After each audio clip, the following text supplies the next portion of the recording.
My name is Tanuja Sharma. I am your chemistry teacher and welcome to CTS. Okay, आज की class में हम पढ़ने वाले हैं first order reaction. Zero order reaction तक हमने कंप्लीट कर लिया था, अच्छे से कंप्लीट कर लिया था, क्वेश्चंस भी कर लिए थे। लास्ट का सेशन भी काफी लंबा चला गया, तो ये वाले सेशन को हम दो पार्ट में डिवाइड करेंगे। इस सेशन में हम सीखेंगे कि फर्स्ट ऑर्डर रिएक्शंस क्या होती हैं, उसका डेरिवेशन यानी कि उसके फॉर्मूलाज, ठीक है, और उसके सारे ग्राफ, ठीक है, सारे के सारे ग्राफ जितने भी आपके पेपर के लिए इंपॉर्टेंट हैं, और डेरिवेशन से जितनी इक्वेशन निकलती हैं उनके जितने भी ग्राफ होंगे वो इस सेशन में हम सीखेंगे। और कुछ ऐसे फॉर्मूलाज सीखेंगे which are very important for your competitive exams, ठीक है, उनको सीखेंगे। एंड आफ्टर दैट इससे अगले सेशन में हम फर्स्ट ऑर्डर रिएक्शन के हर टाइप का एक क्वेश्चन करेंगे जो आपके एग्जाम पॉइंट ऑफ व्यू से बहुत इंपॉर्टेंट होंगे, ठीक है। चलिए आज का सेशन हम शुरू करते हैं। देखिए, मैंने कहा कि आज हम पढ़ने वाले हैं first order reaction. First order reaction और मेरा मार्कर चलो कोई नहीं, अगला ले लेते हैं। चलिए, फर्स्ट ऑर्डर रिएक्शन के बारे में हम पढ़ने वाले हैं। तो फर्स्ट ऑर्डर रिएक्शन की सबसे पहले बेटा एग्जांपल पे बात कर ले, ठीक है। एग्जांपल्स, क्या आप लोग मुझे एग्जांपल्स बता सकते हो इसके फर्स्ट ऑर्डर रिएक्शन के? क्योंकि मैं ऑलरेडी जब मैंने ऑर्डर मॉलिक्युलैरिटी पढ़ाया था तो उसके बाद मैंने एक सेशन लिया था जिसमें मैंने कॉम्प्लेक्स रिएक्शंस की मॉलिक्युलैरिटी बताई थी। उसमें काफी सारे एग्जांपल्स मैंने फर्स्ट ऑर्डर के कराए थे, सेकंड के कराए थे, और कॉम्प्लेक्स रिएक्शन के ऑर्डर मॉलिक्युलैरिटी कराया था। तो अगर तुमने वो सेशन नहीं देखा है तो देख लो, very important for your competitive exam. चलो वापस आते हैं एग्जाम्पल्स पर, ठीक है। तो आई होप जिसने वो सेशन देखा उसको पता होंगे, और नहीं देखा तो मैं बता देती हूँ। देखो देखो बेटा, एक जो फेमस रिएक्शन है फर्स्ट ऑर्डर की वो है आपका डीकम्पोजिशन ऑफ H2O2, ठीक है बेटा। ये फर्स्ट ऑर्डर रिएक्शन होता है। H2O2 का simple decomposition is first order reaction, ठीक है। हाँ, ओके। जब हम I माइनस यानी कि कैटलिस्ट हमने लिया I माइनस और बेसिक यानी कि अल्कलाइन मीडियम लेते हैं तब इसका ऑर्डर होता है 2, ठीक है, ओके। अगला देखते हैं डिकम्पोजिशन ऑफ N2O5। ये भी आपका फर्स्ट ऑर्डर रिएक्शन है, ओके। जितनी भी बेटा आपकी न्यूक्लियर रिएक्शंस होती है, न्यूक्लियर रिएक्शन और I can say radioactive reactions जो होती हैं, they are your first order reactions, ठीक है। वो फर्स्ट ऑर्डर रिएक्शंस होती हैं। एंजाइम रिलेटेड जितनी रिएक्शंस होती हैं वो भी आपकी फर्स्ट ऑर्डर रिएक्शन होती है। तो I think enough of the examples, आगे बढ़ते हैं। देखिए बेटा, अब फर्स्ट ऑर्डर रिएक्शन में इसको ना थोड़ा डार्क कर देते हैं। फर्स्ट ऑर्डर रिएक्शन, ठीक है। फर्स्ट ऑर्डर रिएक्शन में आपका मतलब क्या हुआ? जैसे सपोज मैंने लिखा A gives B, ठीक है। ये मेरा रिएक्टेंट है और ये मेरा क्या दे रहा है बेटा? इसको प्रोडक्ट में कन्वर्ट हो रहा है। ये मेरा रिएक्टेंट किस में कन्वर्ट हो रहा है? प्रोडक्ट में कन्वर्ट हो रहा है। तो आप मुझे बताइए कि अगर मान लीजिए मुझे इसका DRE लिखना हो यानी डिफरेंशियल रेट इक्वेशन, ठीक है, जैसे हमने जीरो ऑर्डर में लिखा था, तो मैं क्या लिखूंगी? लिख सकती हूँ ना, सबसे पहले DRE लिख सकते हैं, ठीक है। जिसने DRE नहीं देखा है बेटा देख लेना, माइनस DA/dt बाय T, यानी कि ये मेरा क्या हो गया? डिफरेंशियल रेट इक्वेशन हो गई। And this would equal to what? This can be equal to rate equation यानी कि रेट लॉ, ठीक है। अब मेरा रेट लॉ क्या होगा? That would be k a to the power 1, right done, okay. तो ये मेरा क्या हो गया बेटा? ये मेरा DRE हो गया which is equal to rate law. अब इस रेट लॉ में मैंने a टू द पावर 1 लगाया क्योंकि यहाँ पर मेरा ऑर्डर क्या है? 1 है, ठीक है। अब ऑर्डर 1 यानी कि जो मेरा रेट है वो कंसंट्रेशन पर डिपेंड कर रहा है। जीरो ऑर्डर में रेट कंसंट्रेशन पर डिपेंड नहीं करता, इसलिए हम a की पावर 0 लेते थे। फर्स्ट ऑर्डर में डिपेंड करता है। ऑर्डर 1 है तो मैंने यहाँ 1 लिया, सेकंड ऑर्डर होगी तो 2 लूंगी, 3 ऑर्डर होगी, थर्ड ऑर्डर होगी तो 3 लूंगी, एंड nth ऑर्डर होगा तो मैं n लूंगी। Am I clear with that? Okay, चलो आगे बढ़ते हैं। अब देखो बेटा सिंपल है, आप इसको इधर ले जाओ, इसको इधर ले जाओ, क्योंकि मुझे क्या करना है, डिफरेंशिएशन, सॉरी डिफरेंशिएशन तो है, इंटीग्रेशन, ठीक है। अब जब मुझे इंटीग्रेशन करना है तो मुझे बेस वही चाहिए, ठीक है, और अगर मुझे वही बेस चाहिए तो मैं इसको इधर ले जाती हूँ, इसको इधर ले जाती हूँ, and it would get convert into this, not a big deal, ठीक है, नॉट अ बिग डील। इसको इधर ले गए, इसको इधर ले गए, फिर डील तो अब होगी उन बच्चों के लिए जिनके पास मैथ्स नहीं है, ठीक है। इतनी बड़ी एरिया बहुत आसान है। देखो अब मुझे क्या पता है, मुझे डिफरेंशिएशन को हटाने के लिए क्या करना पड़ेगा, इंटीग्रेशन। तो मैंने यहाँ पर इंटीग्रेशन किया, यहाँ इंटीग्रेशन किया। अब आपको पता है इंटीग्रेशन अगर मुझे करना है तो मुझे किसके किसी लिमिट्स में करना पड़ेगा, this limit to this limit, ठीक है, यानी कि lower limit to upper limit करना पड़ेगा। तो यहाँ पर मैंने लोअर लिमिट, मेरा होगा टाइम, इनिशियल टाइम, और लोअर लिमिट यहाँ होगा मेरा इनिशियल कंसंट्रेशन, ओके गुड। और यहाँ पर मेरा होगा फाइनल टाइम, और ये मेरा होगा फाइनल कंसंट्रेशन यानी कि 80, okay, am I clear with it? Yes, ठीक है। चलिए आगे बढ़ते हैं, आगे बढ़ते हैं। ये हो गया मेरा। अब बेटा यहाँ पर आपको थोड़ा सा पार्ट लगाना पड़ेगा मैथ्स का, ठीक है। मैथ्स का क्या पार्ट लगाना पड़ेगा कि आपको पता होना चाहिए, ठीक है, मैं थोड़ा वहां बता देती हूँ, ठीक है। आपको पता होना चाहिए बेटा कि जब आप इंटीग्रेशन करते हो डी एक्स, ये देखिए 1/x dx, ये कुछ इस तरह से, आपने माइनस साइन को हटा दिया, माइनस को मत देखो, इस ए को अलग कर लो और डी को अलग कर लो, ठीक है, डी को अलग कर लो। तो बेटा ये जो होता है, ये होता है आपका ln x, ठीक है, 1/x dx। जब आपका डिफरेंशिएशन, ये फॉर्मूलाज हैं, ये आपको याद रखने पड़ेंगे, मैथ्स के फॉर्मूलाज हैं, ये मेरा क्या होता है, ln x होता है। अब क्योंकि मेरी लिमिट लगी हुई है यहाँ पर, ठीक है, तो वो यहाँ पर क्या है बेटा, जो भी है, मान लीजिए मैंने यहाँ पर लिमिट मान ली x1 to x2, तो ये जो है ये मेरी लिमिट लग गई। बात समझ आई? आगे बढ़ते हैं। यहाँ पर भी क्या आएगा बेटा, आपका ln x आएगा, ln x, ठीक है, और lower limit to upper limit. अब यही यहाँ पर क्या होगा बेटा, upper limit minus lower limit, ठीक है, या तो लगा दो, कोई प्रॉब्लम नहीं है, या लिख लो, मर्जी है आपकी, t से t, ठीक है, 0 से t तक। अब यहाँ देखो, ओहो, यहाँ a लिख दिया मैंने, x लिख दिया, ठीक है ना। अब आते हैं आगे, हम आते हैं हम अपने नेक्स्ट पार्ट पर।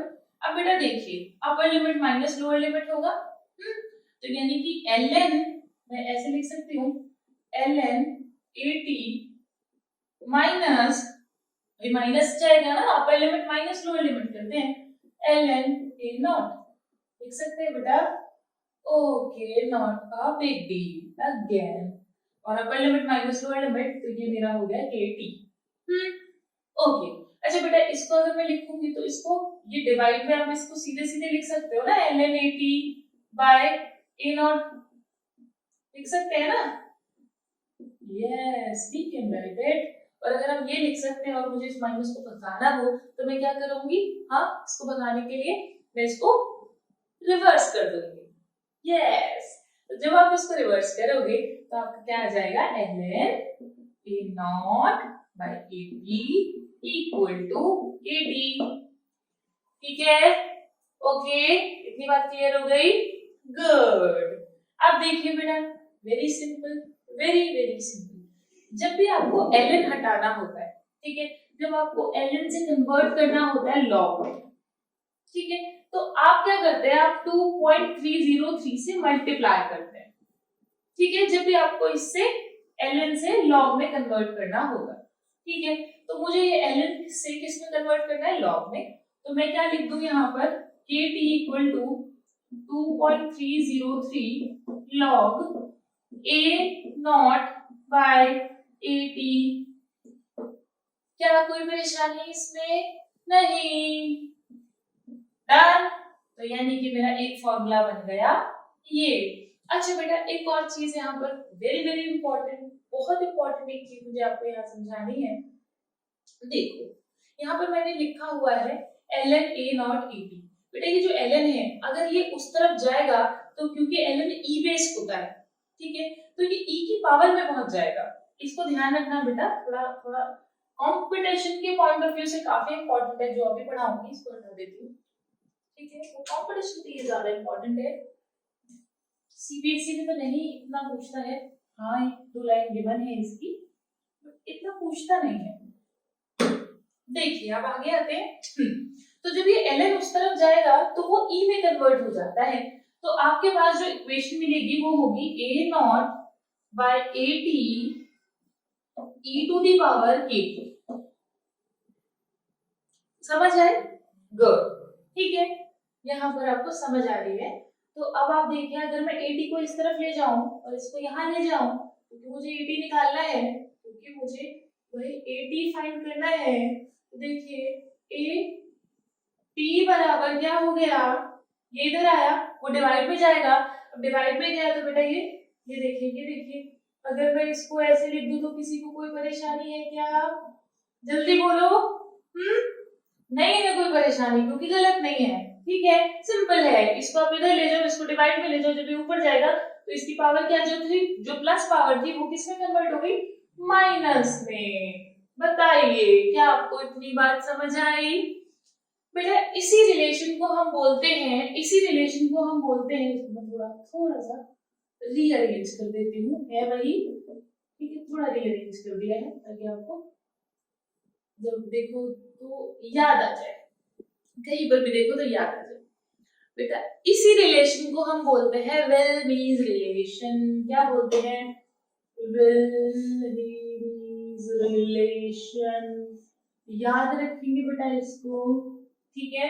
वेल मीज रिलेशन क्यों इंपॉर्टेंट है? क्योंकि इसका ग्राफ इंपॉर्टेंट है, ठीक है। आपसे कई बार क्या पूछता है बेटा, at वर्सेस t का ग्राफ पूछ लेता है, ठीक है। तो अगर आपको ये इक्वेशन नहीं याद तो आप नहीं बना सकते इसका ग्राफ, ठीक है। तो आपसे ग्राफ पूछेगा at वर्सेस t का, ठीक है, यानी this versus this. Okay good, ठीक है। तो चलो हमने इतना पढ़ लिया। अब हमारी 2 चीजें और रह गई, एक तो हमारा हाफ लाइफ रह गया, ठीक है, और हमारे रह गए ग्राफ्स। एक काम करते हैं, पहले ग्राफ पढ़ लेते हैं, फिर हाफ लाइफ कंप्लीट करेंगे। चलिए अब हम पढ़ते हैं ग्राफ्स के। देखिए बेटा सबसे पहले वही वाला ग्राफ पढ़ लेते हैं जो विल्मीज रिलेशन है। विल्मीज रिलेशन में क्या था, at वर्सेस t। जो at वर्सेस t का ग्राफ आता है बेटा, ये आपको कुछ इस तरह का आता है, कुछ आपका इस तरह का एक्सपोनेंशियल डिके हो रहा है बेटा, इसमें एक्सपोनेंशियल डिके, कुछ इस तरह का ग्राफ मिलेगा। आई रिमेम्बर, मैं ग्राफ पे वीडियो बना दूंगी, ठीक है, आई रिमेम्बर है, ठीक है, वो तुम्हें उस पर पता चलेगा कि ये क्यों आया है, ठीक है, एक्सपोनेंशियल ग्राफ ऐसे ऐसे ऐसे इस तरह से क्यों आया है, तो मैं वहां पर तुम्हें पूरा एक्सप्लेन करूंगी, ठीक है। Hyperbolic, parabolic, straight line equations, exponential graph जो होते हैं वो किस तरह से आते हैं, ठीक है। तो अभी आप समझ लो कि ग्राफ क्या है, जो एक्सपोनेंशियल डिके है इसका ग्राफ जो है वो इस तरीके से इसका ग्राफ जाता है, ठीक है। तो ये हो गया मेरा पहला पार्ट। अब नेक्स्ट आते हैं।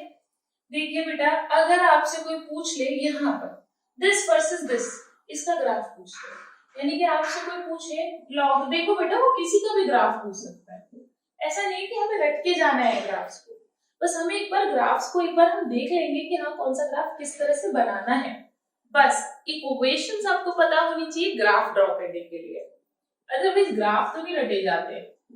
a नॉट बाय at वो किसी के बीच में भी आपसे बेटा ग्राफ पूछ लेगा वर्सेस t, यानी कि ऐसे ये यहां से दिस एंड दिस, ठीक है। तो ये तो हो गया बेटा, ये इसका ग्राफ हो गया, एंड ये वाला जो ग्राफ है वो हम इस इक्वेशन से निकालेंगे, इस इक्वेशन से हम इसका ग्राफ निकालेंगे। तो बताओ जरा, this y equal to mx बन रहा है ना, सीधा सीधा y इक्वल टू mx बन रहा है, इंटरसेप्ट है नहीं, तो आप सीधा क्या कर देंगे बेटा, कहां से जाएगा जल्दी बताओ, ln a naught by at versus t है बेटा, बोलिए, यहां से जाएगा, यानी कि ओरिजिन से पास होगा, ठीक है, ओरिजिन से पास होगा, और आपका जो स्लोप होगा वो बराबर होगा किसके, के के। Am I clear with it? Okay. हाँ बेटा, एक और चीज वेरी वेरी इंपॉर्टेंट, ये जो गिवन है, जैसे वहां पर जीरो ऑर्डर में समझाया था, एटी जो है वो फाइनल कंसंट्रेशन जो थी, वो कौन सी कंसंट्रेशन है, फाइनल कंसंट्रेशन कौन सी कंसंट्रेशन थी, जल्दी बताओ। रिमेनिंग कंसंट्रेशन, बची हुई कंसंट्रेशन है। तो यहाँ पर भी आपको ये चीज याद रखनी है कि ये तो हो गया हमारा इनिशियल और ये हमारी रिमेनिंग कंसंट्रेशन है, रिमेनिंग। फाइनल कंसंट्रेशन के बजाय बेटा हर बच्चा रिमेनिंग कंसंट्रेशन लिखे। बात समझ आ रही है? अभी क्वेश्चंस कराऊंगी उसमें आपको क्लियर हो जाएगा कि मैंने फाइनल कंसंट्रेशन को रिमेनिंग कंसंट्रेशन क्यों लिखवाया है। इट इज वेरी इंपॉर्टेंट, बहुत बच्चे क्वेश्चंस गलत करके आते हैं। ठीक है, बताती हूँ कैसे। सपोज क्वेश्चन में गिवन है कि रिएक्शन 75 रिएक्शन है, 75% रिएक्शन कंप्लीट हो गई है, ठीक है, 75% कंप्लीट हो गई। तो बच्चा क्या सोचता है, मैं बताती हूँ कि इनिशियल तो होगा 100, है ना, 75 कंप्लीट हो गई, तो वो क्या करता है, 100 बटे यहाँ पर 100 डिवाइडेड बाय 75 रख देगा। हो गया काम, हो गया गलत। सोचो ना भाई, 75% तो कंप्लीट हुई है, तो बची कितनी है, 25। तुम्हें रखना था 25, तुमने रख दिया 75। समझ लो मेरी बात, क्योंकि तुम्हारे दिमाग में तो होता है कि फाइनल गिवन होगी, इनिशियल तो 100 तो मान लिया अपनी, फाइनल होगी कितनी है। ठीक है, तो वो कंफ्यूजन अपने दिमाग से हटा लेना और नेक्स्ट सेशन देख लेना ज्यादा क्वेश्चंस के लिए, उसमें तुम्हें अच्छे से समझ में आ जाएगा कि इसको मैं बार बार बची हुई कंसंट्रेशन क्यों कहती हूँ। तो आपने भी यही बोलना है, ये सवाल में थोड़ी, सवाल वाला थोड़ी ना देखने वाला है कि हाँ तुम किस तरह से बोल रहे हो।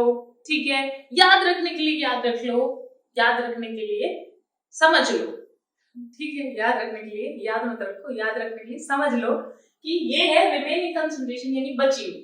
ठीक है, मान लो अगर 25% रिएक्शन कंप्लीट हुई है, तो जो बचा है ऊपर 100 नीचे 25 नहीं 75 की बची है। ठीक है, डन। चलिए, ये ग्राफ हो गया बेटा, इसका ग्राफ हो गया। अच्छा बेटा, अगर यहाँ पर कोई आपसे ग्राफ पूछने लगे कि log 80, log, इसी को log में कन्वर्ट कर दीजिए, आप इसको हटा देते हैं बच्चे, इस पार्ट को हम हटा देंगे, इसकी जगह ग्राफ्स ड्रॉ कर लेंगे बचे हुए। अगर आपसे कोई क्वेश्चन में पूछे log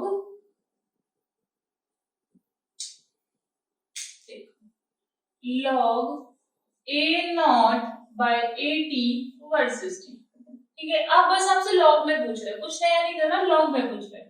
तो देखो बेटा, यही इक्वेशन है, ठीक है। अब अगर आप यही यहां से देख लीजिए, ठीक है, दिस वर्सेस क्या पूछ रहे हैं बेटा, t, ठीक है, तो दिस वर्सेस t पूछ रहे हैं, यानी कि अगर मान लो सपोज मैंने इक्वेशन लिख दी kt divide equal to 2.303 log a naught by 80 लिख दिया। इसके बीच में और इसके बीच में तो ग्राफ चाहिए, तो ये मेरा हो गया y और ये मेरा हो गया x। तो बताइए जरा स्लोप बराबर कितना हो गया, यानी कि ये मेरा हो गया log a नॉट बाय 80 और ये हो गया मेरा t, और स्लोप मेरा बराबर हो गया k बाय 2.303। बताइए क्या इतनी बात समझ आई? गुड, ठीक है, तो यहाँ तक ये मेरा कंप्लीट हो गया। ओके, ये सारा मेरा हो गया। अब अगला एक आपको करके बताना है कि अगर मुझे log 80 वर्सेस t करना हो तो कौन सा ग्राफ बनेगा। ठीक है, मान लीजिए log 80 वर्सेस t आपसे पूछे, बताओ जल्दी, सोचो। इक्वेशन में आ गया मैंने, log 80 वर्सेस t निकालना है, देख लीजिए आप, देखो बेटा, देखो देखो देखो, ठीक है, log 80 वर्सेस t निकालना है, तो सबसे पहले क्या काम करेंगे आप कि आप इसको नीचे भेज दीजिए, k by 2.303, ये हो गया, t को तो आप उधर ही रखिए, log a not minus log 80, यानी दिस वर्सेस दिस निकालना था, है ना भाई, दिस वर्सेस 80 पूछा है ना, हाँ, log 80 वर्सेस दिस निकालना। तो आप एक काम करिए, इसको इधर ले जाइए, log 80, क्योंकि ये तो माइनस नहीं होगा बेटा, एक्सेस तो माइनस नहीं हो सकती है, तो आपको इसको इस तरफ ले जाइए और ये मेरा आ गया log a नॉट माइनस का k बाय 2.303। तो ये हो गया मेरा y, ये हो गया मेरा mx और ये हो गया मेरा c। देखिए मेरा जो स्लोप है वो कैसा आ रहा है, नेगेटिव, और स्लोप आ कितना रहा है, k बाय 2.303। देखिए यहाँ और यहाँ में फर्क समझ रहे, यहाँ पॉजिटिव था वहां नेगेटिव आएगा। अब देखिए बेटा log 80 लिखा आपने, नॉट अ बिग डील, यहाँ लिख दिया t, और क्या बात भाई, ये आएगा नेगेटिव, ठीक है। और स्लोप आपका आ गया माइनस के बाय 2.303। बताइए इतनी बात क्या आपको समझ आई? हमने ये सारे ग्राफ डिस्कस कर लिए हैं। क्लियर हो गई बात? ठीक है, यानी कि आपको इतना काम करके तो पता चल गया कि ग्राफ में रट तो सकता नहीं, ठीक है, या रट तो सकते नहीं। तो ग्राफ के लिए आपको क्या करना है, आपको सिर्फ इक्वेशंस याद रखनी है और एक बार इन ग्राफ्स को खुद बनाकर देख लेना है। इक्वेशन लिखकर नहीं, बस ऐसे कि मुझसे पूछा है, बस ये लिखना कि मुझसे किस दिस वर्सेस दिस, इसका ग्राफ पूछा तो इक्वेशन खुद सोचना, ठीक है बेटा, डन, ओके। अच्छा बेटा एक और चीज कर लेते हैं, एक और ग्राफ हम यहाँ पर कर लेते हैं, रेट वर्सेस इसका, बोलो, कंसंट्रेशन का, क्योंकि ये आपको सवालों में बहुत हेल्प करेगा, क्वेश्चंस में बहुत हेल्प करेगा। बताइए रेट वर्सेस कंसंट्रेशन का अगर मैं ग्राफ बनाऊंगी तो मेरा ये ग्राफ कैसा होने वाला है, बोलिए जरा। देखिए आपसे क्या पूछा, रेट वर्सेस कंसंट्रेशन, ठीक है, रेट वर्सेस कंसंट्रेशन। अब बताओ फर्स्ट ऑर्डर रिएक्शन है ना, है ना। मान लीजिए आपने यहाँ रेट लिखा, यहाँ आपने कंसंट्रेशन लिखी, तो बताइए कंसंट्रेशन क्या होगी, भाई कंसंट्रेशन बढ़ेगी तो रेट भी बढ़ेगा, ठीक है। तो ये मेरी हो गई है कुछ इस तरह का मेरा ग्राफ हो गया। Am I clear with it? हाँ, ओके। चलिए अब बढ़ते हैं अपने अगले पार्ट पर, ठीक है। अगला पार्ट क्या है, अभी हमने क्या सीख लिया, डेरिवेशन सीख लिया, ठीक है। डेरिवेशन से इक्वेशन आ गई, kt equal to 2.303 log 8 naught initial divided by बची हुई कंसंट्रेशन। याद रखेंगे हमेशा kt equal to 2.303 log initial divided by बची हुई कंसंट्रेशन, ठीक है, डन। यही एक इक्वेशन थी जिससे आपके सवाल होने हैं आगे, ठीक है। अब आगे बढ़ते हैं, अब आगे क्या करें, आगे क्या करें, आगे कर लेते हैं हाफ लाइफ, ठीक है। चलो हाफ लाइफ की बात करते हैं। ओके हाफ लाइफ क्या है, बोलो बोलो बोलो भाई, थोड़ा मौका हम तुम्हें भी देंगे बोलने का। क्लास में बेचारे ऑफलाइन में कितना बोलते हैं, ऑनलाइन में बेचारे किससे बात करें। देखिए देखिए बेटा, हाँ तो कहा जाएगा हाफ लाइफ पर थे, हाफ लाइफ, ठीक है। अब देखो देखो बेटा, हाफ लाइफ में क्या होगा कि जो आपका इनिशियल जो फाइनल कंसंट्रेशन है वो क्या हो जाएगी बेटा, हाफ ए नॉट बाय 2 हो जाएगी, ठीक है। अब ये जितने टाइम में हुई हो वही उसकी क्या है, हाफ लाइफ है, ठीक है। अब मेरे पास क्या इक्वेशन है, इक्वेशन है मेरे पास kt equal to 2.303 log initial divided by बची हुई कंसंट्रेशन, यही तो है ना, यही है। अब देखो बेटा ये क्या हो रही है, ये क्या हो रही है, a नॉट बाय 2 हो रही है, ध्यान से देखना बेटा, ध्यान से। तो मैं यहाँ लिख सकती हूँ 2.303 log a naught divided by a naught by 2। Is there any problem with it, with that, okay. नहीं है ना कोई परेशानी, ओके। तो अब क्या होगा बेटा, इससे ये कट जाएगा, है ना, काट सकते हैं, तो उस तरफ आ जाएगा, 2 ऊपर आ जाएगा, तो ये हो गया आपका kt इक्वल टू 2.303 log 2, ठीक है। अब हाँ ये गलती हो गई हमसे, गलती नहीं पाप हो गया, जैसे ही मैंने यहाँ पर ये रखा था तो ये टी हाफ हो गया, ठीक है, टी हाफ हो गया, टी नहीं बचा बेटा, अब टी तो पहले था ये, ठीक है, अब क्या हो गया, टी हाफ हो गया, क्यों, क्योंकि हाफ लाइफ निकाल रहे ना, आधा कर दिया भाई हमने फाइनल कंसंट्रेशन को, ठीक है, ओके। तो ये जो है बेटा मेरा log 2 की वैल्यू होती है 2.303 multiply 0.3010 divided by T half, और यहाँ आ गया मेरा k, यानी कि 0.693।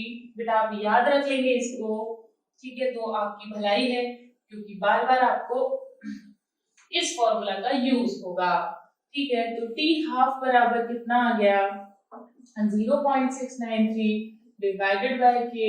अब यहां से मुझे साफ पता चल रहा है कि मेरा टी हाफ कंसंट्रेशन पे डिपेंड नहीं करता, कंसंट्रेशन कहीं आ रही है क्या, तो जो मेरा हाफ लाइफ है वो कंसंट्रेशन पर डिपेंड नहीं करता। अब याद करो जीरो ऑर्डर में टी हाफ कितना आया था, टी नॉट बाय 2k, ठीक है। तो यहाँ वहां पर क्या था बेटा, वहां पर हमारा इनिशियल कंसंट्रेशन पर डिपेंड करता था हाफ लाइफ, लेकिन फर्स्ट ऑर्डर में हाफ लाइफ इनिशियल कंसंट्रेशन पर डिपेंड नहीं करता, वो किस पर कर रहा है, रेट कांस्टेंट पर डिपेंड कर रहा है, यानी k पर डिपेंड कर रहा है।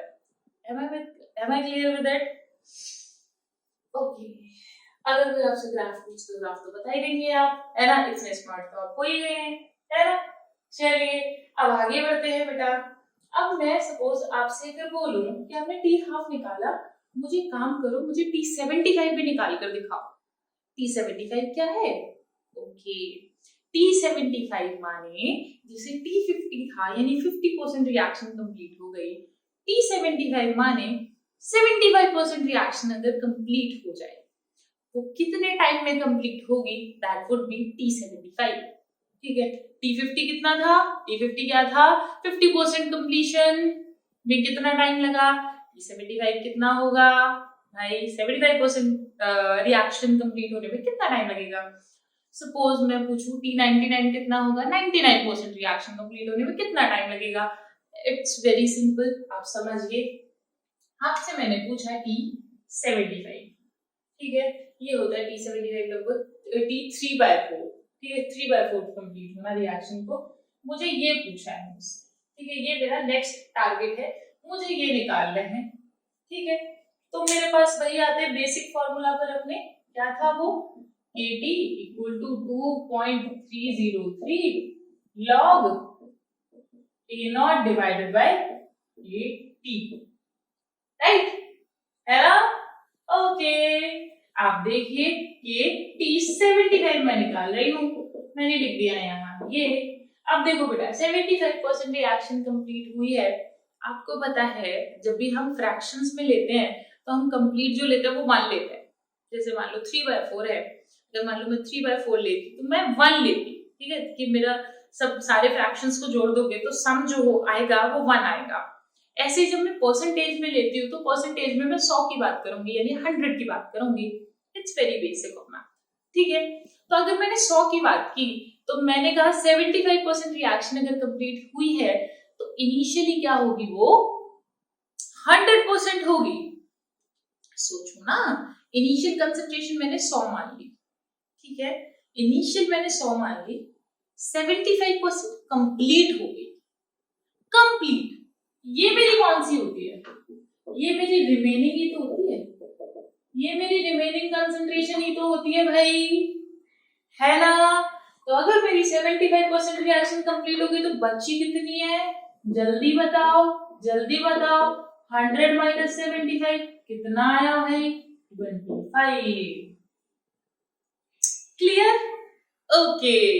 और अगर इतनी बात क्लियर हो गई तो तुम्हें ये भी पता होगा कि 25 चौका होते हैं 100, ठीक है। अब मैंने यहाँ इसको काट दिया भाई, काट दिया, देख 2.303, आप इसको लिख सकते हो log 2 की पावर 2, लिख सकते हैं ना, 2 आगे आ जाएगा, 2 अगर आगे आएगा तो सपोज मैंने यहाँ लिख दिया log 2 2 into 2.303 log 2। कोई परेशानी किसी को नहीं होनी चाहिए, अगर है अभी तो नहीं होनी चाहिए। T75 ऐसे होती है, यहाँ पर मैंने लिख दिया K। ठीक है, अब मुझे इसकी शक्ल देखकर बताओ बेटा, ये कहीं देखा देखा सा नहीं लग रहा है तुमको? देखो देखो, कहीं देखा होगा ये रहा। ठीक है, डिवाइड में K भी है, log 2 की वैल्यू 0.3010। बोलो, देख लिया भाई, बोर्ड के इस तरफ है। ठीक है, तो ये मेरा कितना हो गया, ये मेरा हो गया 0.0693 बाय के। ये हो गया मेरा T75। तो यानी कि सोचो सोचो, ये मेरा क्या है, T50 है ना भाई, ये T50 है, यानी 50% कंप्लीट होने में इतना टाइम लगता है। तो T75 कंप्लीट होने में भाई कितना, 2 into T50। बात क्लियर हुई, समझ में आया? हाँ, गुड। तो क्या किया हमने, कुछ ज्यादा नहीं किया, बस हमने क्या किया कि इससे कैलकुलेट करके हमने फाइनली निकाल लिया कि ये कितना आएगा।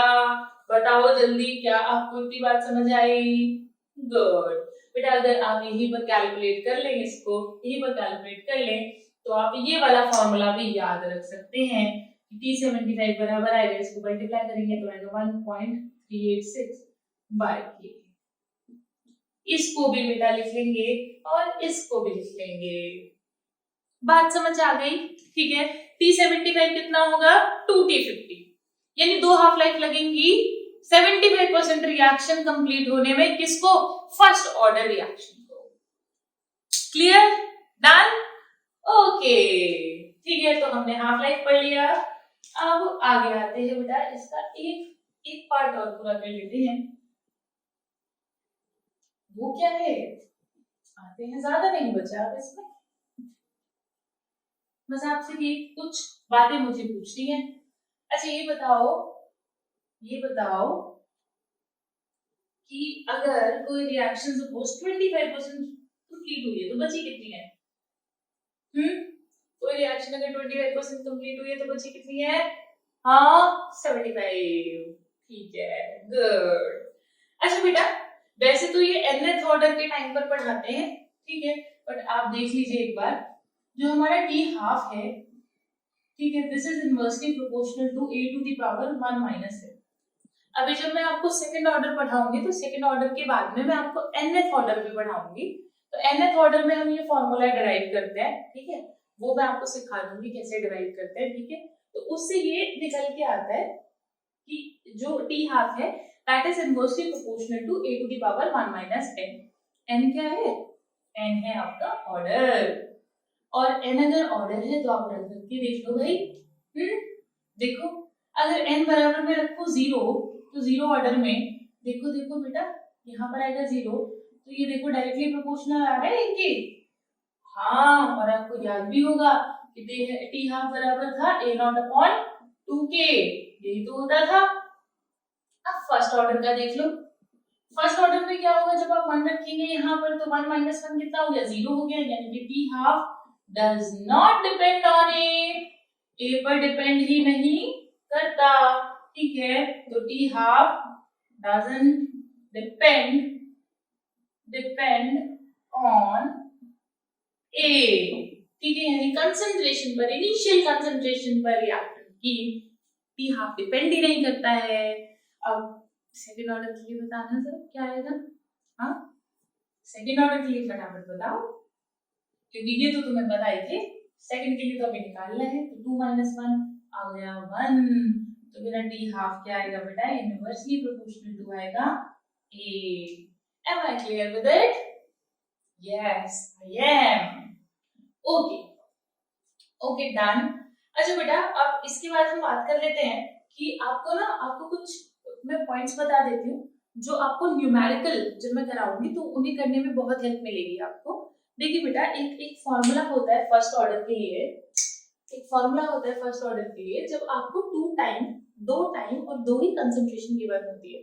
सपोज मैं आपको लिख देती हूँ, मैं फॉर्मूला